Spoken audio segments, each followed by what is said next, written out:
Shalom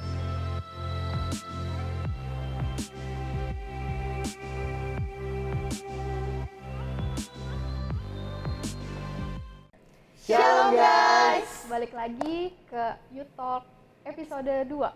Nah, kali ini kita rame banget nih guys. Berempat nih kita ya. Iya, berempat. Kita ngobrol yuk.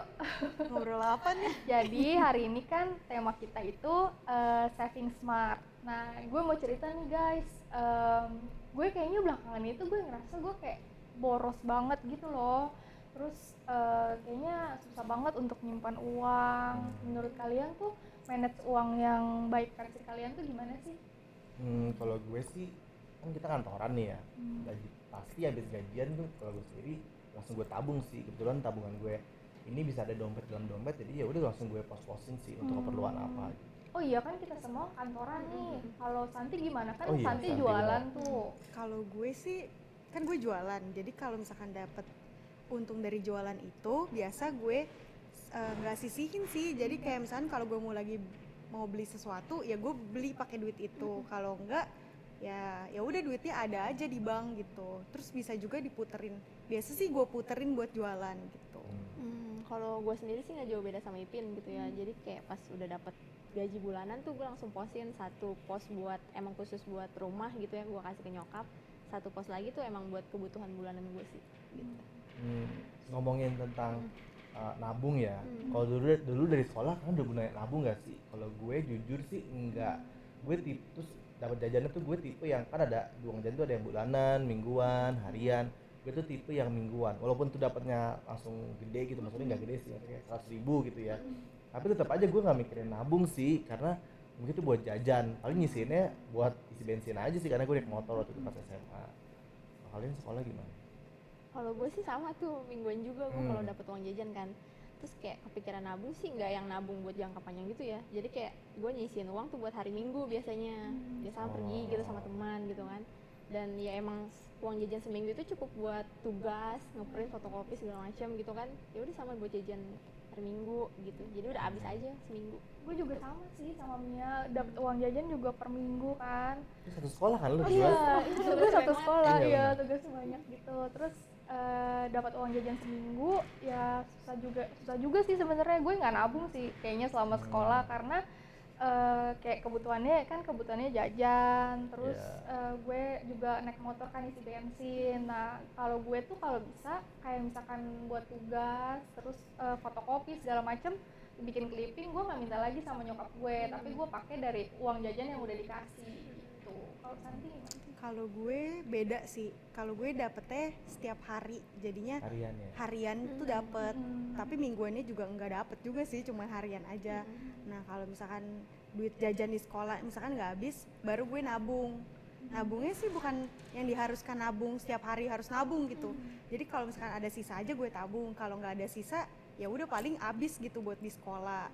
Itu sih kalau yang harus nabung banget mungkin dulu kali ya, pas dulu masih kecil gitu, pas SD kalau nggak salah. Jadi kayak di deket rumah tuh sering banget kan ada ibu-ibu yang kayak bilangnya apa ya, arisan mungkin ya. Tapi kalau itu sih bilangnya bukan arisan tapi lebih ke nabung tapi dipegang sama orang, karena kan kalau pegang sendiri nggak Habis bakal ya. bisa tuh nabung gitu sendiri. Akhirnya nabung dipegang sama orang, nanti setahun kemudian baru diambil. Nah itu kan seneng dong, kayak walaupun cuman seharinya 5.000 tapi tuh kayak pas dapet Iya, duit, banyak wah ya. gila bisa beli ini, bisa pergi kemana-mana gitu kan. Gitu aja sih paling. Balik lagi ke zaman sekarang, kita udah kerja, udah jualan. Nabung nggak sih terus sebenarnya teman-teman kalian semua ini? Terus setelah tadinya mungkin dari nggak nabung dulu dari sekolah terus berbaik kerja jadi nabung, ada nggak sih perubahannya? Kalau gue jujur gue baru belajar juga nih benar-benar yang nabung tuh di porsi-porsiin di 2021 ini benar-benar berubah banget sih ngaruhnya tuh. Jadi gue bisa tahu mana yang buat ini, mana yang buat itu gitu. Bahkan gue juga bisa sisihin salah satu porsi yang paling lucu sih menurut gue, kayak gue tuh kasih porsi buat ngasih hadiah ke orang. Nah itu gue porsiin, jadi gue nggak bisa ngambil tuh dari kebutuhan gue ambil dari porsi itu. Tadi kan Mia di pos-posin yang gimana Iya. Mia? Nah kalau gue manfaatnya sih itu ya berasa banget gitu ya. Gue mulai nabung tuh pas awal kerja. Tapi tuh mulai nabungnya juga nggak yang kayak buat seterusnya gitu loh. karena kan baru awal-awal kerja kan kayak pengen beli ini beli itu ya Iya. nggak sih gitu, nabungnya cuman Iya. ya udahlah sisanya aja gitu. Cuman pas kesini-sini makin kesini emang benar-benar gue nabung tuh kayak buat yang seterusnya gitu loh. Jadi kalau gue punya sesuatu yang darurat banget, nah gue bisa pakai dana itu gitu. Jadi kayak bener-bener yang saving banget gitu buat nanti gitu. Jangka panjang ya. Kalau gue nabung sih sebenarnya, gue nabung. Cuman gue nabungnya itu bukan gue sisihin, tapi gue jadi kayak ikut tabungan berjangka gitu di bank. Nah, kan kalau tabungan berjangka kan pasti langsung auto debit gitu kan ke tabungan kita. Jadi kita nggak sisihin. Mungkin kalau misalkan disisihin, gue nggak bakal bisa nabung sebanyak itu. Tapi sebenarnya lu bagus loh, iya lu nabung. Tapi kenapa lu bilang lu boros deh? Iya sih nabung, cuman kadang tuh gue tetap banyak banget belanja-belanja online, terus kayak jalan-jalan, terus makan gitu. Gue kadang nggak ngeliat harga terus ya udah beli aja gitu. Padahal kan sebenarnya kayak uangnya masih bisa disisihin untuk nabung lagi gitu. Ngomong-ngomong soal itu tadi boros ya. Iya. Jujur aja gue tuh orangnya emang boros banget sih. Cuman sebenarnya gue tahu nih mana kebutuhan sama keinginan. Cuma kadang keinginan yang lebih besar kan. Iya. Nah, pasti terus sih. gue mau nanya nih sama kalian. Kan dalam hidup nih ada dua pilihan dong, ada keinginan sama kebutuhan. Nah, cara kalian tuh manage keinginan kalian tuh kayak gimana sih? Sama sih gue sama lu deh, gue juga kadang bisa sebenarnya bedain keinginan atau kebutuhan tuh bisa, cuman kadang tuh kayak keinginan gue tuh kayak lebih kuat gitu. Bener. Belanja terus ya. Iya, belanja terus kayak ya buat hal-hal yang kesenangan aja gitu. Kayak nggak beda jauh deh ya, kayak semua orang tuh rata-rata pasti keinginannya lebih besar ya nggak sih? Iya, Iya, apalagi bener. cewek-cewek gitu ya, mungkin karena ngeliat ini dikit suka jadi pengen beli gitu. Tapi sih kayak lebih ke masing-masing kali ya belajar ya buat kayak sebenarnya lu udah butuh ini belum sih gitu. Kalau misalnya kalian ingin sesuatu kayak pengen handphone baru nih, sebenarnya kalian udah butuh belum sih gitu ya kan? Kayak lebih apa ya, tahu kayak prioritas kalian tuh apa gitu, kebutuhan apa ya kan, terus biar bisa kayak ya udah keinginan gue nih kayak belum dibutuhin banget jadi bisa ntar gitu. Sebenarnya nggak bisa disamain sih kebutuhan Iya. kalian orang ya.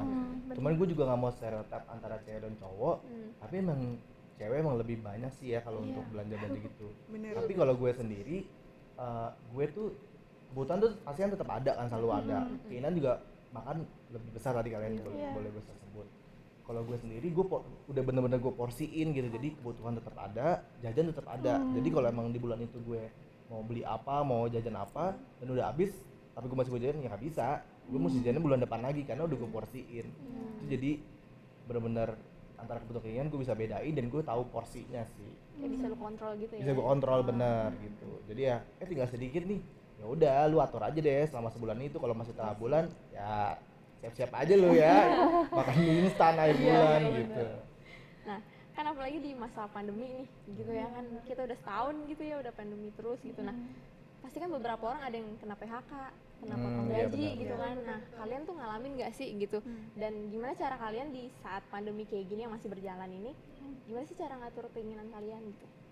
Gue sih ngalamin sih waktu pas pandemi kemarin ini, gue sempet ngalamin tuh kena PHK dari kantorku yang sebelumnya. Terus sebulan nganggur juga kan, cuman kayak puji Tuhannya kan maksudnya gue masih dapat gaji full pada saat sebelum di PHK tuh gue dapat gaji full. Terus masuk ke masa pandemi, jadi gue nggak bisa belanja, nggak bisa jalan-jalan, kayak terbatas gitu, nggak bisa jalan-jalan kemana-mana gitu kan. Nah jadinya tuh kayak uangnya ya udah sebenarnya masih utuh aja gitu. Nah puji Tuhannya juga gue nganggur juga nggak lama. Jadi gue langsung dapet kerjaan yang baru, cuma nganggur sebulan terus dapet kerjaan yang baru. Ya jadi keuangannya masih fine-fine aja sih pada saat pandemi. Gue satu kantor nih sebelumnya sama Dwi, tapi kebetulan juga sama. Gue juga udah sebulan setelah Dwi udah di PHK, gue juga berhenti kerja juga di situ. Gue sempat nganggur dua bulanan deh gitu. Terus gue udah nabung juga sih, cuman nabungnya tuh yang kayak ya udah gue nabung nyisihin aja gitu. Ntar suatu waktu gue mau pakai, mau beli ini gue pakai gitu. Terus akhirnya setelah 2 bulan nganggur, gue ngapain ya? Gue juga jualan bakmi di pas nganggur itu, gue pakai deh tuh tabungan itu, berguna juga sih buat muter jualan bakmi selama 2 bulan itu. Tapi balik lagi, gue nggak tabung sih karena gue pikir ya udah, gue juga udah nggak ada pendapatannya nggak sebesar pas gue kerja gitu ya. Ya udah gue nggak tak kemana ke perut gue, kayaknya habisnya gitu tuh duit gitu. Tapi ya abis itu gue udah mulai kerja dan akhirnya gue sadar untuk nabung Oh. sih. Oh, sama. Kalau gue kan jualan, jadi pas awal-awal pandemi itu tuh bener-bener yang puji Tuhannya rame gitu. Karena kan malah rame ya. Kebalik ya malah ya. iya, mungkin kan karena semua orang pada kerja di rumah, jadinya semua pada pesan online gitu kan. Cuman kalau ngomongin kebutuhan, mungkin kalau kebutuhan di awal-awal pandemi nggak gitu banyak ya, karena mungkin Keinginan kali ya. keinginan ya, mungkin lebih keinginan. Karena apa ya, nggak banyak keinginan karena kita kan takut gitu ya, beli barang-barang apapun kayak di online gitu-gitu masih takut kayak virus corona itu nularin kita dari barang-barang yang kita beli gitu sih. Jadi kayak lebih keinginannya mungkin lebih sedikit sih Pas awal pandemi pas ya. awal pandemi gitu. Nah dari pandemi ini juga gue pasti ngerasain juga kan ya gitu. Puji Tuhannya sih nggak sampai di PHK, cuman kayak pemotongan gaji tuh kayak lama banget sampai saat ini juga kayak masih dipotong gitu. Dan lumayan lah buat gue, kayak wah lumayan nih gaji dipotong kayak buat sebulan tuh kayak udah nggak cukup gitu kan. Dan kayak gue jadi semakin belajar sih gitu cara ngatur keinginan tuh lebih bisa lagi gitu, karena di saat lu udah mulai kepepet kayak gini nih, udah mulai pemasukan sedikit gitu kan, otomatis kayak lebih mikir gimana cara gue biar gue bisa berjalan selama sebulan nih.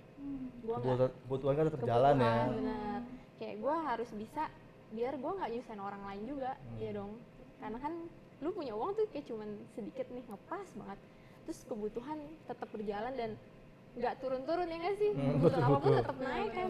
Duh kayak pusing gitu ngurusinnya, jadi kayak lebih belajar kayak ngomong ke diri sendiri, ya lu mesti bisa gitu, karena prioritas lu sekarang bukan untuk yang memuaskan keinginan lu gitu. Prioritas lu sekarang untuk memenuhi kebutuhan lu sehari-hari. Dan kan gue punya keluarga gitu ya, dan bokap juga udah nggak kerja, nyokap nggak kerja, jadi gue sama adik gue berdua sama-sama kerja buat keluarga gitu, bantu keluarga gitu. Kalau bukan kita berdua kan siapa gitu, jadi kayak gue lebih punya tanggung jawab yang lebih besar aja sih gitu sebagai anak sulung gitu ya.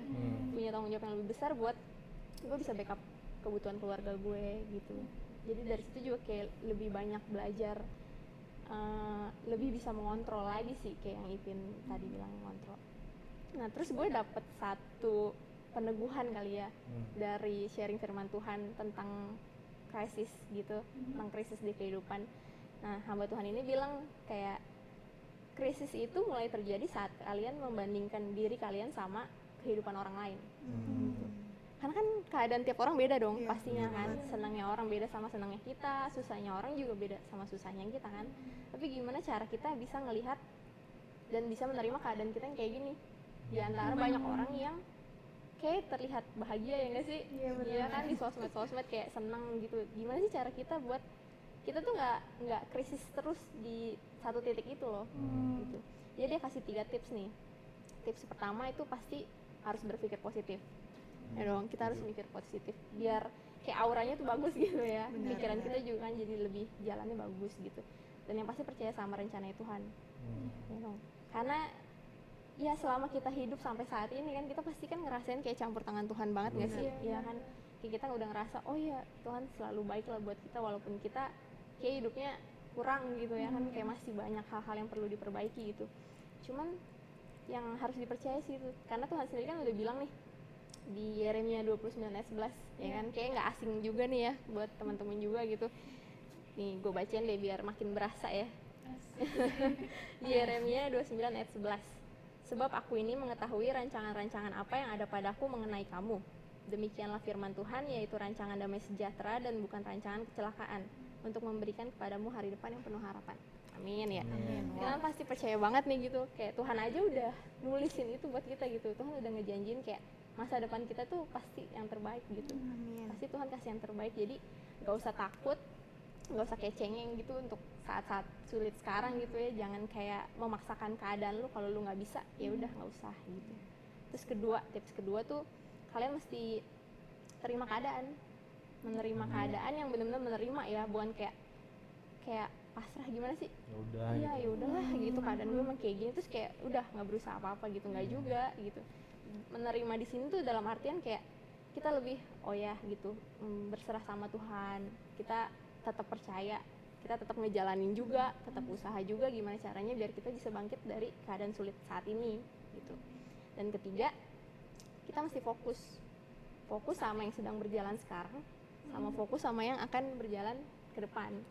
Karena kalau kita nggak punya fokus, kita nggak punya tujuan, kayak susah nggak sih gitu kalian hidup nih, cuman kayak nggak punya tujuan, kita mau ngapain ya kan, jadi kayak nggak ngapain kan, hidupnya kayak udah flat gitu aja.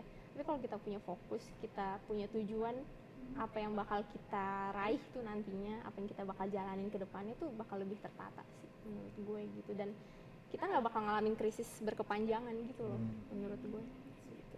Baik lagi kan krisis gak cuma karena saat pandemi aja kan, di masa-masa kehidupan kita berbeda, tadi balik lagi kebutuhan keinginan kita berbeda-beda semua. Dan gue juga yakin sih kayaknya pembelajaran hari ini bahwa nabung itu bukan sekedar kemarin atau besok sih, maksudnya jadi gak ada kata terlambat ya untuk kita mulai untuk nabung ya, mau dari sekolah mau dari sekarang kita punya pendapatan gitu ya. Terus belajar dari nabung tadi kita juga jadi bisa ngatur mana kebutuhan, mana keinginan gitu, bagi berbeda satu sama lain kan. Jadi emang harus dimulai dari sekarang aja sih untuk mulai nabung, bener gak sih? Bener banget sih, gue jadi kayak selama ini kan kayak kebanyakan keinginan gue kan, jadi kayak ternyata nabung itu sekarang nih gue baru berpikir gitu, sekarang nabung itu ternyata penting banget gitu, buat bukan buat sekarang tapi buat kedepannya nanti gitu, buat jangka panjangnya kan, karena kita nggak ada yang pernah tahu nanti atau besok, bahkan kita nggak tahu gitu apa yang bakal terjadi gitu sih. Jangka panjang sih ya. Iya. Dan gue juga, ini pengalaman gue gitu ya, selama gue bisa belajar nabung nih gitu kan pandemi nih parah banget kan ya. Kayak keuangan tuh udah turun banget gitu, jauh banget kan, gaji juga udah kayak susah diharapkan untuk lebih lagi gitu kan. Nah gue nabung tuh udah semenjak kerja sih, awal-awal kerja tuh nabung, cuman ya belum yang kayak bener-bener buat kepikiran buat ke depan gitu loh, jadi kayak cuman ya udahlah sisa doang. Nah tapi pas bokap juga udah gak kerja gitu kan, gue udah mulai harus backup gitu kan, dan gue nabung nih, bener-bener yang kayak nabung gitu buat emang kedepannya. Karena tuh kayak pikiran gue nggak tahu nih ke depan kan kayak gimana kan, keadaan juga kayak makin kayak gini nggak sih gitu, tiba-tiba ada virus lah apa kan, kita nggak kepikiran sama sekali kan. Dan puji Tuhannya, Tuhan tuh udah apa ya, kayak mungkin udah kasih pelajaran buat gue kali ya sebelumnya gitu, sebelum gue di titik ini nih, di titik yang benar-benar menurut gue sih berat gitu ya, di keadaan yang ekonomi yang ya lumayan sulit lah gitu. Dan dari tabungan gue yang sebelumnya itu jadi kayak bisa buat memenuhi kebutuhan gue gitu sekarang gitu. Kalau gue nggak nabung dari awal coba gimana, ya kan? Gue udah cari kerja sulit sekarang, ya kan? Sulit banget gitu, walaupun lu punya pengalaman, punya titel gitu, tetap aja sulit kan gitu. Karena keadaan perusahaan juga pasti pada sulit kan. Ya, cuman kayak gue benar-benar bersyukurnya tuh gila pas banget ini waktunya gitu. Coba dari awal gue nggak nabung, terus gue gimana gitu, gue pasti bakal nyusahin orang banyak gitu menurut gue, dan gue nggak bakal bisa jadi pegangan buat keluarga gue, ya nggak sih gitu. Jadi buat teman-teman, buat yang di rumah juga gitu kan, ya belajarlah menabung dari muda gitu ya. Selama ada kesempatan, selama masih bisa gitu ya, menabunglah gitu, karena pasti bakal bermanfaat kok gitu. Jadi hari ini kita belajar tentang saving smart. Thank you banget teman-teman buat hari ini, thank you juga buat teman-teman di rumah, semoga diberkati sama obrolan seru kita hari ini. Pastinya. Kita ketemu lagi di episode berikutnya, di YouTube berikutnya. Selamat hari Minggu, Tuhan Yesus memberkati.